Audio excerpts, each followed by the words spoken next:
Ça y est, on y est les amis. Entre le litre de carburant qui va bientôt dépasser les 3 euros, et c'est quasiment officiel, tous les indicateurs le montrent, entre l'épargne qui pourrait, je dis bien qui pourrait, être confisquée, comme ils l'ont déjà fait dans le passé, mais ça les gens l'ont déjà oublié, entre la fin du découvert autorisé prévu pour novembre 2026, on y est les amis, on y est. L'économie de guerre, la confiscation frontale ou par le côté de notre épargne et de nos finances, elle arrive à grands pas.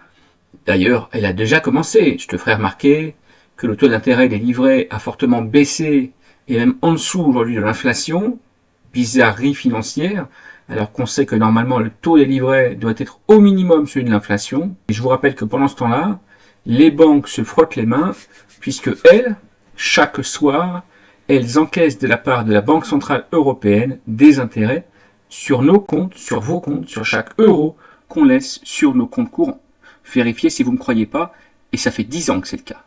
C'est pas pour autant que les banques nous proposent de nous rémunérer nos comptes courants ou d'alléger ces satanés frais bancaires, agios, frais de découvert, commission d'intervention, frais de rejet de prélèvement, frais de chèque sans autorisation, et j'en passe et des meilleurs. Mais à la limite, c'est que le début, parce que le plus dur reste à venir. Salut les amis, c'est Ami Négociateur. Pour ceux qui découvrent la chaîne, j'aborde l'actualité, la politique et l'économie sans langue de bois. Avant de démarrer la vidéo, je vous demande simplement un pouce en l'air et un commentaire pour le référencement de cette vidéo. Et abonnez-vous, abonnez-vous, abonnez-vous s'il vous plaît. C'est très important, c'est même primordial pour la survie de cette chaîne. Je vous souhaite une bonne vidéo, restez jusqu'à la fin s'il vous plaît. D'une part pour le référencement, mais d'autre part, il y a souvent des dernières surprises et des dernières nouvelles en fin de vidéo. Je vous souhaite une bonne vidéo. Alors voilà les amis, on y est. Hein. Je vous l'avais dit, de toute façon, je vous l'avais dit un petit peu.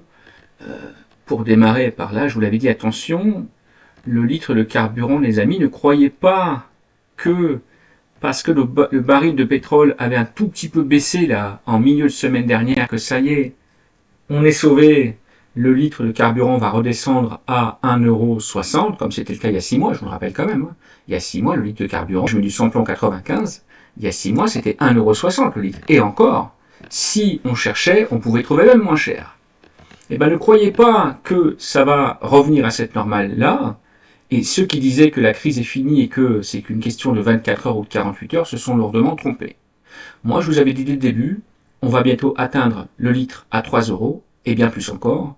Et tout ceci va durer, va s'enliser. Et de toutes les façons, même si le conflit en Iran était amené à se résorber, se calmer, n'oublions pas que le gouvernement, l'Union européenne et l'État français récoltent plus de 61%, j'ai bien dit 61% de taxes sur le carburant, sur chaque goutte d'essence qui sort de ces sacrées stations-service.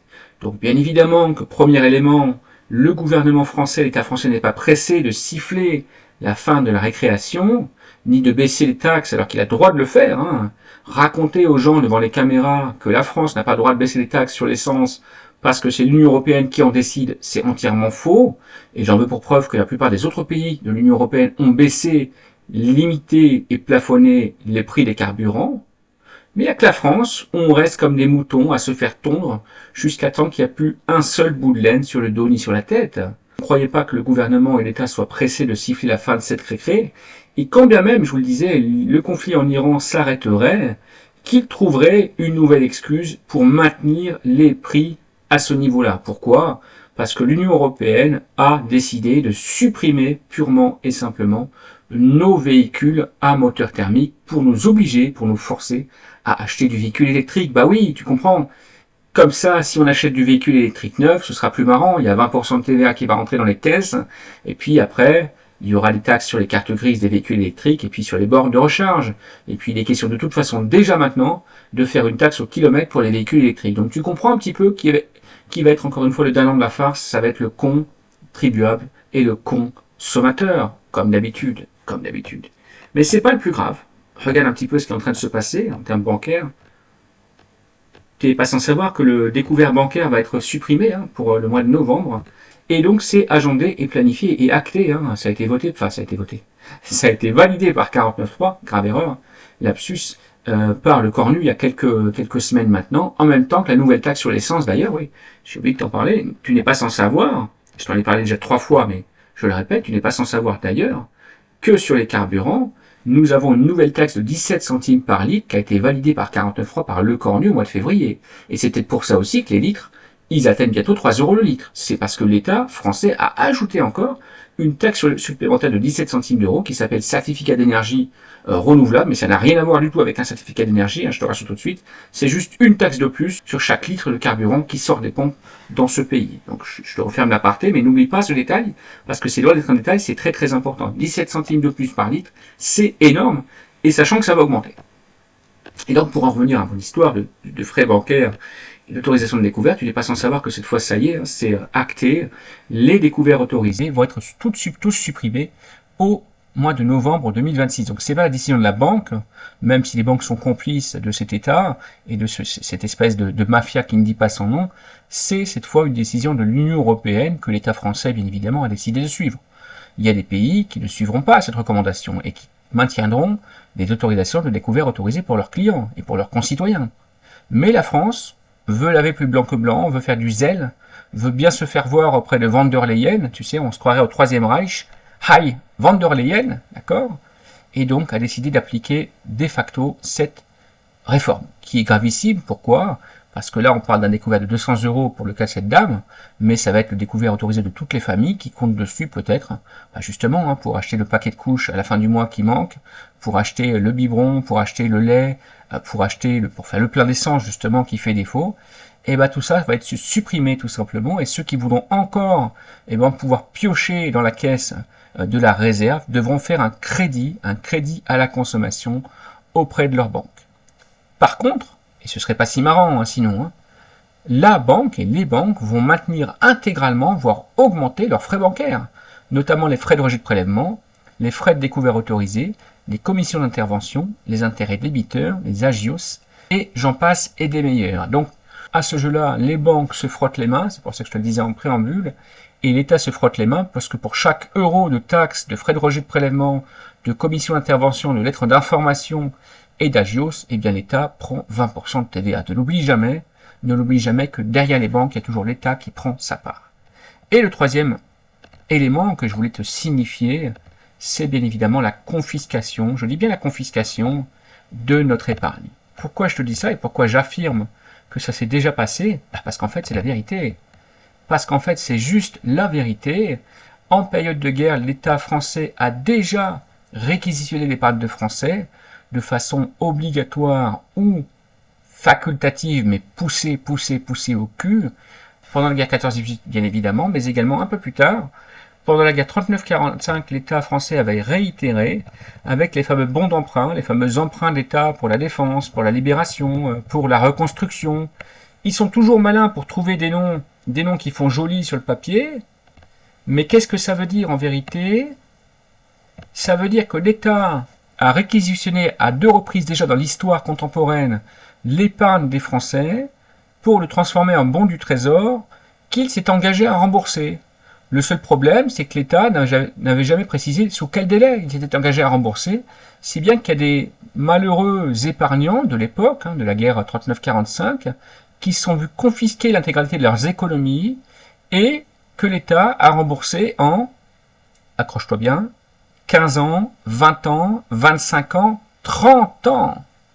30 ans 30 ans sans pour autant leur rémunérer les intérêts qui faisaient défaut, ni même indexer les remboursements à l'inflation. Ça, c'est l'État français, tu vois. Donc, ne croyez pas qu'en période de guerre, et on y est en période de guerre, qui ne dit pas son nom, l'État n'est pas capable de flécher, voire de réquisitionner une partie de l'épargne des Français.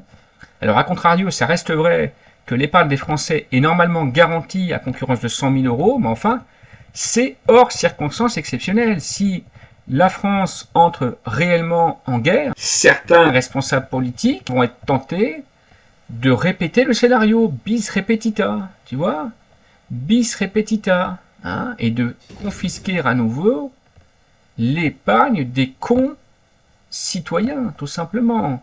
Et donc, comment ça va se traduire? Alors, premier élément, la loi Sapin 2, je te mettrai le lien en bas dans la description de cette vidéo. N'hésite pas à mettre un pouce en l'air et un commentaire et à t'abonner à cette chaîne. Dès à présent, fais une pause et abonne-toi. Donc je te mettrai les liens dans la description de cette vidéo. Donc premier élément en fléchant, puisque la loi Sapin 2 permet en cas de menace grave pour la stabilité financière de suspendre les rachats d'assurance vie. L'histoire ne nous dit pas si l'État français ne va pas carrément nantir les contrats d'assurance vie. Qu'est-ce qu'un nantissement? C'est le gel du contrat d'assurance vie au profit de l'État provisoirement, soi-disant, et puis il remboursera quand il pourra. Avec la dette publique qu'on se tape, je te dis qu'une chose, c'est pas demain la veille qu'ils vont nous rembourser. Si l'État français commence à piocher sur les assurances vie et sur le livret des Français et des épargnants, c'est pas demain la veille que les gens vont revoir leur argent, je te le dis. Mais c'est pas grave, ils auront un beau bon du trésor qui fera joli avec un beau coq et la belle tête d'Emmanuel Macron. Ils pourront l'afficher en poster sur leur chambre. Ils sont super contents, à mon avis, les gens. Donc ça, ne croyez pas que c'est un mythe, ne croyez pas que c'est une fiction, parce que c'est déjà arrivé 2 fois, et ça peut très bien arriver une 3e fois, puisqu'on dit jamais 2 sans 3. D'accord? Donc n'oubliez jamais ça, l'histoire peut se répéter, et même plus tôt qu'on pense. Donc pour résumer un petit peu mon propos et mes propos, ce que je voulais vous indiquer, c'est qu'on est dans une période aujourd'hui où rien ne va plus, comme ils disent au casino, rien ne va plus, et que bien malin seront ceux qui devineront à quelle sauce on va être mangé. Il n'y a qu'une certitude, c'est que Macron n'entend pas démissionner, que les députés n'entendent pas destituer Macron, et que Macron et son gouvernement n'entendent pas une seule seconde baisser nos taxes sur le carburant, mais également sur l'électricité, le gaz, l'eau du robinet, les loyers, les crédits, les assurances, les frais bancaires et les mutuelles, puisque tu sais que depuis le 1er janvier, c'est à nouveau taxé de plus 8%, et les assurances où il y a des grosses taxes. Pas une seule seconde, ils envisagent de baisser ces taxes ou de les diminuer, pas du tout. Les politiques font leur baratin, déclarent qu'on est en économie de guerre, et les concitoyens, les consommateurs, les contribuables, eh bien, n'ont plus qu'à baisser leur froc et qu'à payer comme des bons clébards que nous sommes, malheureusement. Le problème, c'est qu'à force de les laisser tout faire, à force de tout leur passer à ces satanés politiques, eh bien, ils en viennent maintenant à nous marcher sur la tête, et je dirais même plus, et pardon, je vais être vulgaire, à nous chier sur la tête. Et le problème, c'est que personne ne dit rien. Au contraire, les gens baissent la tête et disent oui, c'est vrai. C'est la preuve, ils ont couru comme des clébards pour réélire Édouard Philippe, et ils ont failli réélire Rachida Dati à Paris. Manque de peau pour eux, elle a sauté. Mais je dirais que pour ce type de politique-là, plus dur sera la chute, et j'ai bien l'impression qu'un beau matin, on va les voir avec un bandeau sur la tête et les mains entravées, tu vois, devant une cour martiale. Ça finira peut-être comme ça l'histoire après tout. Qui sait. Merci d'avoir suivi jusqu'au bout, partagez, réagissez, commentez. Salut les amis, c'était Ami Négociateur.